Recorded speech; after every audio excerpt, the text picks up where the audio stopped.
Hi, friends. Welcome back to the Kindness Advantage. I am your host, Cindy Rowe, and I'm curious. Have you missed me?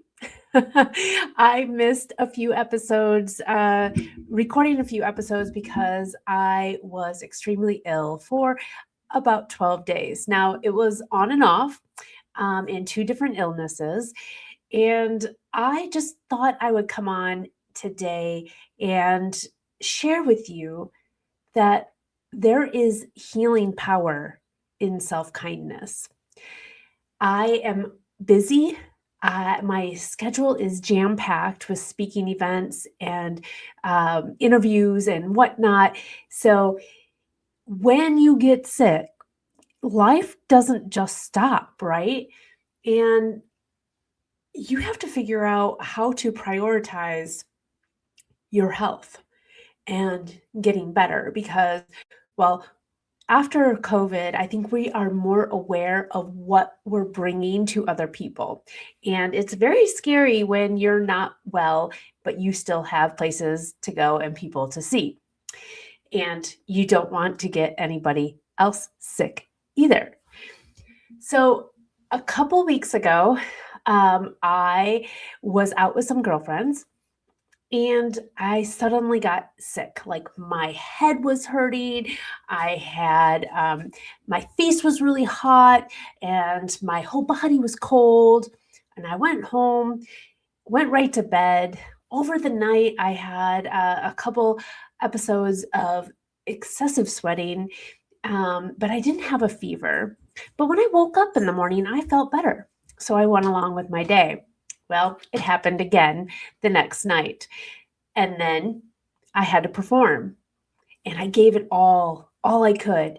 And I did all the right things. Friends, I am very conscious about my health. I take supplements. I get lots of rest. I do drink a lot of water. I am very, very routine on my well-being. So when I got slammed with this, I was like, oh gosh, this is crazy. How did this even happen? Well, probably because I travel on the airplane a lot, like weekly, and that stuff is, you never know what's going on, what's floating around in that air. But I performed on that Sunday and flew home, came back, and my body was like, you've had enough. Now, I've shared before that if you ignore your body when it's screaming at you to rest and relax, it will make you stop. And that's exactly what my body did. Monday, Tuesday, Wednesday, it was game over for Cindy. And I had to look at my calendar and decide what I was going to do, what I needed to do, and what I could let go. And if you are a high performer, a go-getter, somebody that has a full schedule, calendar, maybe similar to me, it's not easy to say no to the obligations that you've committed yourself to say no to your daily tasks that get you further ahead every day. But I had to. And I had to make some choices because, friends, I needed to put myself first. And that is the power of self kindness. I needed to prioritize my rest. So all I did was really stay on top of my email and the rest of the tasks that I normally do, whether it's in my business or recording this podcast, sending out emails, my email blast. I mean, I stopped it all. And I had to be okay with that.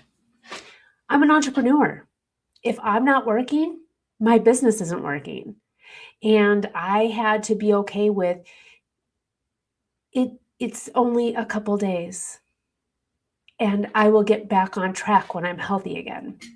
So friends, then later on that week, I started feeling good. And I had another speaking engagement coming up and I felt fine. And so I did it. I flew down to Florida, did my presentation keynote, flew back home, I was feeling good. It was so warm in Illinois. I had my sunroof open on the drive home from the airport. And then I got home. And it was about an hour later, and I was hit with the stomach flu. I am not joking. I was down for the count. It was crazy. But as I was getting sick, I had a commitment the next day.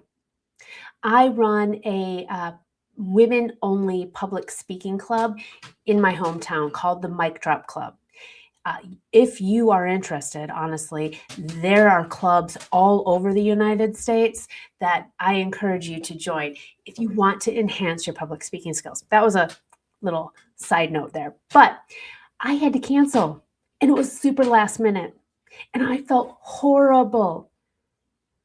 But here again, nobody wants me showing up after I just have had 4 hours of throwing up. Nobody wants my germs. And I honestly had zero energy to even facilitate this club meeting. I had to forgive myself for letting all these women down for not being able to show up. That's another key part of self-kindness is forgiveness. So then the next day, I start feeling a little bit better. And by the third day, I felt human again. And I would like to tell you, I still feel human and I'm so grateful. And I hope that those 12 days were the only 12 days I will be ill this entire year because I can tell you I am over it. You've heard the quote, I'm sure, that you cannot pour from an empty cup. It is so true. You have to give yourself the same kind of love that you would give your best friend, that you would give your spouse, that you would give your child. Because if you don't do that, you will start to find yourself in these ill situations. Now, I'm pretty certain that most of the illnesses I caught on the airplane. But if I didn't prioritize my health and rest, I'm pretty certain that I might still be out on the couch. But I wanted to share you with this. Like, research shows that kindness actually lowers stress hormones in the body. And when we practice self-kindness, we aren't being indulgent. We're actually regulating our nervous system. And also, Dr. Kristen Neff, if you don't know her, please search her. She has done research on self-compassion, and it shows that people who practice self-kindness experience lower anxiety and depression, greater emotional resilience, and faster recovery from setbacks. And I can guarantee you that is 100% true in my situation. And one study found that self-compassion is strongly linked to lower burnout level in professionals. You have to prioritize yourself. And what kind of self-kindness could that be? That's rest when you need it, move your body, find things that bring you joy, spending time in nature.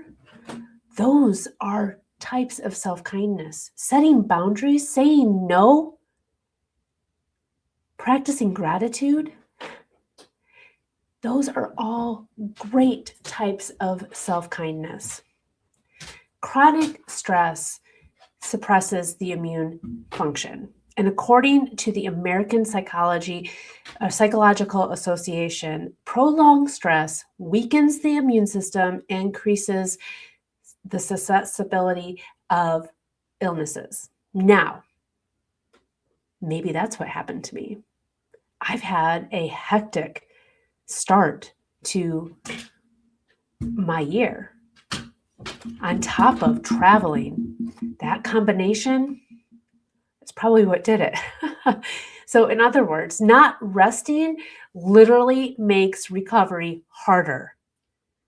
And psychologist Shelley Taylor identified that in times of stress, humans are wired not just for that fight or flight, now we've all heard that, but for tend and befriend. And honestly, I love that.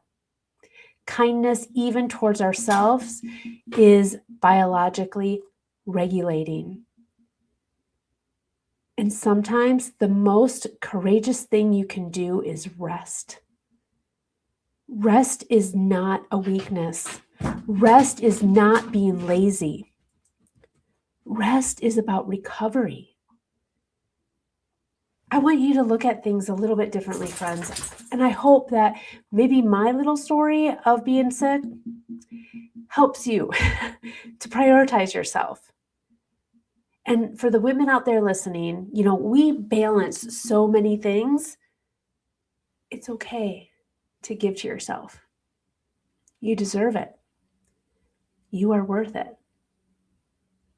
Well, thank you so much, friends, for joining me. If you enjoyed this episode, please do me the kind thing, and that is to share it with somebody.